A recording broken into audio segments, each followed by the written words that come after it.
दोस्तों आपने सुना क्या देखा भी होगा कि कीचड़ में कमल खिलता है। आज की इस कहानी में एक 38 साल की महिला, देखने में यौवन से भरपूर, सुंदर, नैन नक्श अच्छे थे और उसका पति बीमार था जो कि भट्टे पर काम किया करता।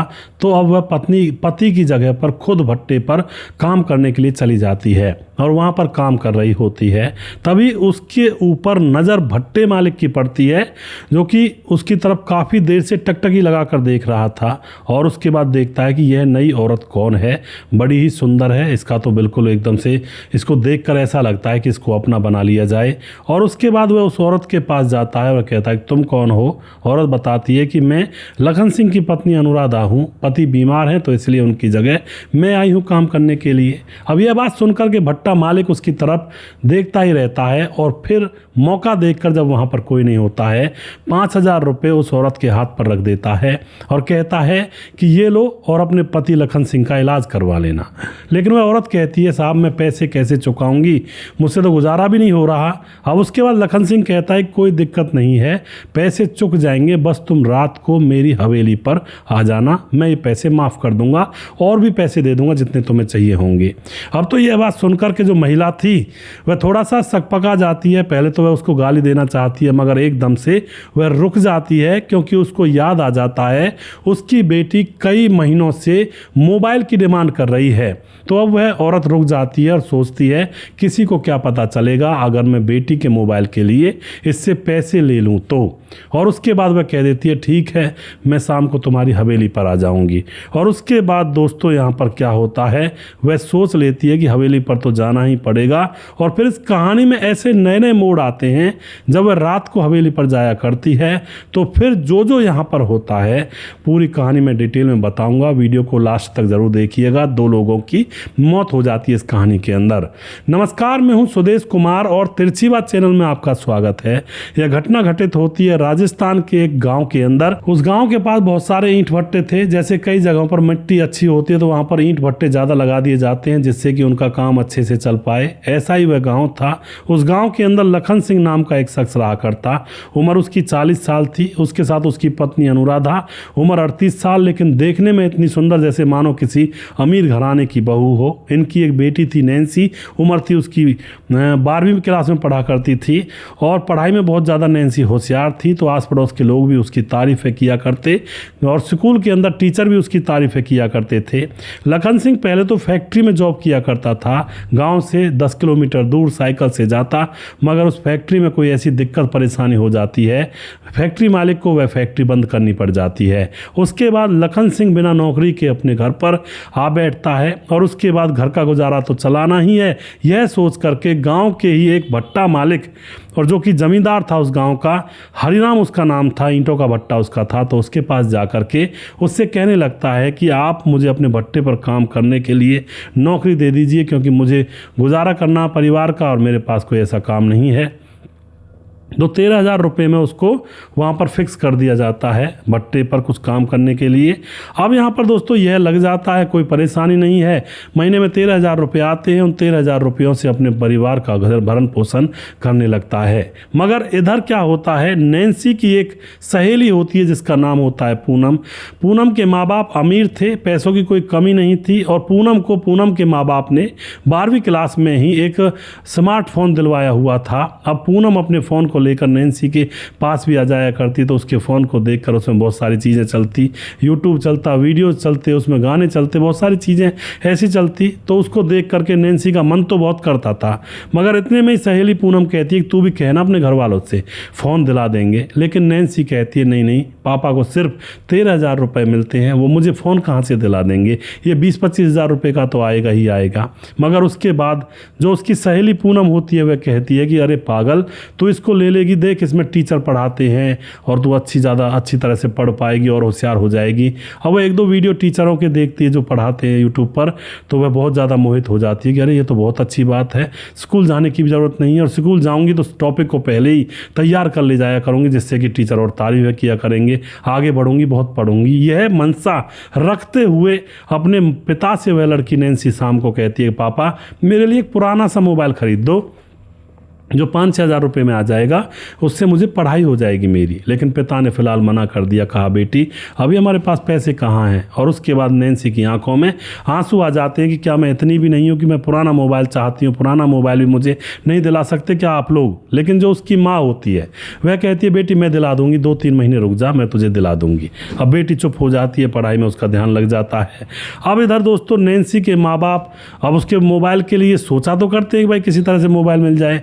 ज़्यादातर तो वह यही सोचा करते हैं कि पुराना ख़राब हो जाएगा, पुराना 9 दिन कहते हैं नया 9 दिन पुराना 100 दिन, पुराना 9 दिन नया 100 दिन, कुछ ऐसा होता है, मुझे पता नहीं है। अब यहाँ पर वह सोचते हैं कि नया फ़ोन इसको दिलवा देंगे, ख़राब नहीं होगा। लेकिन अभी उनके पास पैसे नहीं है, नया फ़ोन तो 20-25 हज़ार रुपये का आएगा। अब इसी तरह से समय गुजर रहा होता है तो एक दिन पिता लखन सिंह बीमार हो जाता है। बीमारी में 3-4 दिन घर पर रहता है तो उसको लगता है कहीं नौकरी छूट ना जाए, और वह अपनी पत्नी से बोलता है अनुराधा से कि ऐसा करो मेरी जगह पर नौकरी पर तुम चले जाओ जब तक मुझे बुखार चढ़ा हुआ है तब तक। और उसके बाद पत्नी जो होती है अपने पति की जगह पर भट्टे पर काम करने के लिए चली जाती है। वहाँ पर जो भी कुछ काम था, उसकी जिम्मेवारी थी काम की, उसको करने लगती है। मगर जैसा कि मैंने आपको कहानी के स्टार्टिंग में बताया, जो उस भट्टे मालिक होता है हरिराम, उसकी नज़र इसके ऊपर पड़ती है और उसकी नीयत खराब हो जाती है। और उसके बाद इसके पास आकर इसकी हथेली पर 5,000 रुपये रख देता है कि यह लो और अपने पति का इलाज करवा लेना, मैं भी किसी दिन देखने के लिए उसको आऊँगा। मगर यह औरत कहती है अनुराधा कि मैं पैसे कैसे चुकाऊँगी। तो भट्टे मालिक कहता है कि अगर पैसे चुकाने हैं ना तो मेरी हवेली पर रात को 11 बजे आ जाना, मैं पैसे वापस नहीं लूँगा। अब तो यहाँ पर जो अनुराधा होती है उसको अपनी बेटी का वादा याद आ जाता है कि उसको फ़ोन दिलवाना है। सोचती है क्यों ना अब नया फ़ोन ही उसको दिलवा दें। और उसके बाद दोस्तों वह यह भी कहती है कि मुझे कुछ और पैसे भी चाहिएंगे। तो वह यही कह देता है जो भट्टा मालिक होता है कि शाम को दे दूँगा, जो भी कुछ तुम्हें चाहिएंगे शाम को आ जाना। और उसके बाद रात होती है, खाना खाने के बाद ये सारा परिवार सो जाता है। तो रात को अनुराधा चुपके से दबे पाँव उठती है, दरवाज़ा खोलती है और सीधा पहुँच जाती है उसकी हवेली पर जो भट्टा मालिक था, और वहाँ पर वह अंदर ले जाता है। और फिर इन दोनों के बीच में गंदा रिश्ता पनपता है, पैदा होता है। गंदा रिश्ता बनने के बाद अब यह लड़की जो महिला होती है अनुराधा, यह कहती है उस भट्टा मालिक से कि मुझे 20,000 रुपये चाहिए क्योंकि मुझे अपनी बेटी को फ़ोन दिलाना है। भट्टा मालिक इसके लिए पैसे लेकर पहले रखा हुआ था, इसके हाथ पर 20,000 रुपये और रख देता है। अब तो अनुराधा को लगता है कि ये काम अच्छा है, 1-2 मिनट का काम होता है 2 घंटे का, और उसमें इतने इतने पैसे आ जाते हैं। घर आती है, दबे पांव चुपके से किवाड़ को लगाने लगती है। लेकिन किवाड़ जैसे ये लगाती है कुंडी तो इसका पति जग जाता है लखन सिंह, और वह कहता है कि तुम कहाँ गई थी। और इसके हाथ में 20,000 रुपये देख करके लखन सिंह एकदम से बैठा हो जाता है, ये क्या है, कहाँ से लेकर आई हो। अब ये अनुराधा सीधा सट बता देती है कि देखो मैं बेटी का मोबाइल दिलाना है, मैं जमींदार के यहाँ पर होकर आई हूँ और 20,000 रुपये लेकर आई हूँ। अब तो जो पति लखन सिंह होता 20,000 रुपयों को देख करके उसकी भी आंखें चौंधिया जाती हैं और सोचने लगता है कि क्यों ना इस भट्टे मालिक को ही फ़ायदा उठाने के लिए इससे काम करवाया जाए। और उसके बाद ये दोनों पति पत्नी आपस में न जाने कौन सी ऐसी बात करते हैं, दोनों खुश हो जाते हैं। और फिर दोस्तों अब यहाँ पर ये 2-4 दिन अनुराधा भट्टे पर नहीं जाती है, तो वहाँ पर जो जमींदार होता है देखता है, पूछता है लोगों से कि अनुराधा क्यों नहीं आई। वो कहते हैं कि 2-3 दिन हो गए नहीं आई। उसके बाद अब जो भट्टा मालिक होता है इनके घर पर पहुँच जाता है लखन सिंह का हाल चाल पूछने के लिए। बहाने से वहाँ जाकर लखन सिंह का हाल चाल पूछता है, कैसे हो तुम। लखन सिंह कहता है मैं ठीक हूँ। और वह पूछता है कि तुम्हारी पत्नी काम पर नहीं आई अनुराधा। लखन सिंह कहता है वो आ जाएगी, वो भी बीमार पड़ गई थी, वो कल से आना स्टार्ट हो जाएगी। इतने में ही भट्टा मालिक जाने लगता है, लेकिन इतने में ही लखन सिंह आवाज़ लगाता है कि सुनिए जी। उसका नाम होता है हरिराम। हरिराम जी सुनिए। हरिराम रुकता, क्या बात हो गई। लखन सिंह कहता है कि जो आपने कल परसों 20,000 रुपये दिए थे वो तो कम पड़ गए, हमें 20,000 रुपये और चाहिए। अब तो यहाँ पर हरिराम को लगता है कि भाई इसकी पत्नी ने बता दिया सब कुछ, मामला ओपन हो चुका है। और फिर वह वापस मुड़ता है और कहता है कि ठीक है 20,000 रुपये मैं सांझ को भिजवा दूंगा, लेकिन मुझे तुम्हारी पत्नी से मिलन करना है। और उसके बाद हरिराम उससे कहता लखन से, तो लखन कह देता ठीक है, अंदर लेटी हुई है। और हरिराम फिर अंदर जाता है कमरे में और वह गंदा खेल वहाँ पर खेलना शुरू हो जाता है। अब जो लड़की थी वह स्कूल गई थी, लेकिन उस टाइम स्कूल से आने का टाइम हो रहा था। यह दरवाज़ा लगाना भूल गए थे क्योंकि बाहर लखन सिंह बैठा हुआ था, दरवाज़ा लगाने की कोई ज़्यादा ज़रूरत भी नहीं थी। एकदम से बेटी आ जाती है। लखन सिंह की आंखें लग गई थी, बाहर चारपाई पर लेटा हुआ पड़ा था, तो बेटी आकर एकदम दरवाज़ा जैसे लगा हुआ था मम्मी कहकर दरवाज़ा खोलती है, तो अंदर मम्मी निर्वस्त्र होकर के उस भट्टा मालिक हरिराम के साथ गंदा काम कर रही थी। उसको देखकर बेटी एकदम से उल्टी हो जाती है और अब यहाँ पर क्या करती है, वह सोच विचार करने लगती है कि मम्मी और पापा गंदे रास्ते पर चल गए हैं। थोड़ी देर के बाद अब 20,000 रुपये जैसे शाम को वह भिजवाता है सरपंच। तो अब बेटी को कहती है उसकी माँ की अब मैं कल तुम्हारा मोबाइल दिलवा दूंगी, लेकिन बेटी चुपचाप थी, ना उनसे कुछ कह रही थी ना उनको बता रही थी। बेटी को और ज़्यादा गुस्सा आ जाता है और उसको सोचने पर मजबूर कर देता है कि अब मैं ऐसे मोबाइल का क्या करूँगी जो गंदा काम करके आया है, गंदा काम करने की वजह से लाया गया हो। अब यहाँ पर वह बेटी अपने मन में कोई ऐसा प्लान बना लेती है कि माँ बाप तो गंदे रास्ते पर चल पड़े हैं, मुझे कुछ करना होगा, मुझसे ऐसे नहीं रहा जाएगा घर के अंदर। और फिर वह अपने चाचा के घर से कुल्हाड़ी मांग कर लाती है। चाचा पूछता क्या हुआ बेटी, तो चाचा से कहती है कि चाचा रणधीर, हमारे घर में कुछ लकड़ियाँ हैं जो कि अब बेकार हो चुकी हैं, जलाने के काबिल हैं, उनको थोड़ा सा मैं जलाऊँगी, इसको काट पीट करके। लकड़ियाँ मतलब कुल्हाड़ी ला करके घर में आकर वह उन लकड़ियों को काटने पीटने लगती है शाम को 6 बजे। तो माँ बाप को इस बात का कोई अंदाज़ा नहीं था। पिता बोलता भी एक बेटी तुम्हें क्या ज़रूरत थी इसको काटने की, लेकिन वह कहती है कि कुछ लकड़ियाँ ऐसी हैं जिनको जलाना पड़ेगा।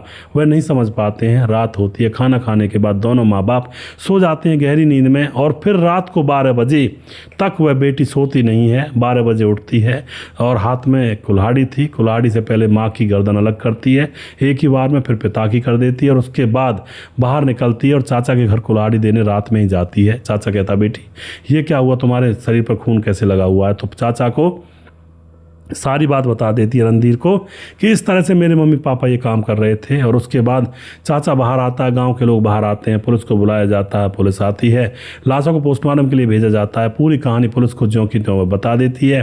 पुलिस उसको पकड़ कर उसको जेल में डाल देती है। इस तरह से दोस्तों यहाँ पर लड़की ने अपने माँ बाप को इस दुनिया से मिटा डाला और सिर्फ इसीलिए कि वो गलत रास्ते पर चल पड़े थे। अब आप क्या कहना चाहोगे, क्या लड़की ने सही किया या गलत किया? कुछ लोग ऐसे होते हैं दोस्तों जो इन कामों से फ़ायदा उठाने की कोशिश करते हैं, मगर उनका अंजाम भी बहुत खतरनाक होता है, जैसा इस कहानी के अंदर हुआ इन दोनों माँ बाप का। वीडियो के लास्ट में कुछ भाइयों के नाम लेना चाहूँगा। मुकेश कुमार यूपी तरासी से कमेंट करते हैं, पुष्पा देवी कमेंट करते हैं और उसके बाद हमारे साथ कमेंट करते हैं शरद कुमार कमेंट करते हैं, सद्दाम अंसारी भिवांडी से और नसरत मंसूरी कमेंट करते हैं, धीरज बनवाल कमेंट करते हैं भैया जी जन्मदिन का केक नहीं खिलाओगे क्या? सुंदर कहानी जी, बिल्कुल खिलाएंगे धीरज भाई, आप आ जाइए, वेलकम है आपका। और जन्मदिन मेरा कल 24 जून को है। उसके बाद सद्दाम अंसारी कमेंट करते हैं, हमारा नाम नहीं ले रहे हैं सर आजकल, क्या बात है सुधीर भाई? नहीं ऐसी कोई बात नहीं सद्दाम भाई, बस कमेंट रह जाता है क्योंकि दूसरा पेज जो तिरछीवाद भारत है उसमें दिक्कत आ गई है, तो वहाँ पर वीडियो कम डालता हूँ, इधर उधर कमेंट हो रहे हैं, फिलहाल में मिसमैच हो रहा है काम, तो इसके लिए कोई दिक्कत नहीं है, थोड़ा सा काम ऐसा ही हो रहा है फिलहाल। और हमारे साथ कमेंट करते हैं मनोज श्रीवास्तव जी, लगातार कमेंट करते हैं, बिहार गोपालगंज बिहार 28 वार्ड नंबर 23 से। और उसके बाद हमारे साथ कमेंट करते हैं ताजिल ओमान हमारे बहन कमेंट करते हैं, परममान हमारे भाई इटली से कमेंट करते हैं, लगातार बने रहते हैं। और उसके बाद कमेंट करते हैं हमारे साथ प्रवीण बघेल से पुरी से, सुजीत कुमार लगातार कमेंट करते हैं, कैसे हो गुरुजी, राधे राधे राधे राधे भाई साहब जी। मोहन जैन कमेंट करते हैं, समाधान पाटिल जलगांव महाराज से कमेंट करते हैं, जो कि लगातार बने रहते हैं हमारे वीडियोस पर। राम गोसाई हमारे भाई लगातार हमारे वीडियोस पर कमेंट करते हैं। सूरज डीओ फिजी से लगातार हमारे वीडियोस पर कमेंट करते हैं, भाई का बहुत बहुत धन्यवाद करता हूं। और उसके बाद हमारे साथ कमेंट करते हैं छगनदास खारडाबाद राजस्थान से। और उसके बाद खेमराज भाटी गुज्जर चिट्टी जीवी नगर यूपी 16 से कमेंट करते हैं। और उसके बाद वनराज नामदेव कोहली लगातार कमेंट करते हैं। राम मोहम्मद यासीन लाहौर पाकिस्तान से कमेंट करते हैं। और राजकिशोर चौरसिया महाबलेश्वर से कमेंट करते हैं। राधेश्याम शर्मा श्री जयपुर राजस्थान से कमेंट करते हैं। राजकिशोर चौरसिया महाबलेश्वर महाराज से। दुर्योधन भाई कमेंट करते हैं छगनदास खारडाबाद राजस्थान से। और सुशील चौधरी में भी लगातार कमेंट करते हैं। अभी भी जिस भाई का नाम रह गया हो उस भाई का नाम अगले वीडियो में जरूर लूंगा। अगला वीडियो बहुत जल्दी फिर से लेकर आऊंगा। तब तक आप खुश रहें, सावधान रहें। जय हिंद, जय भारत।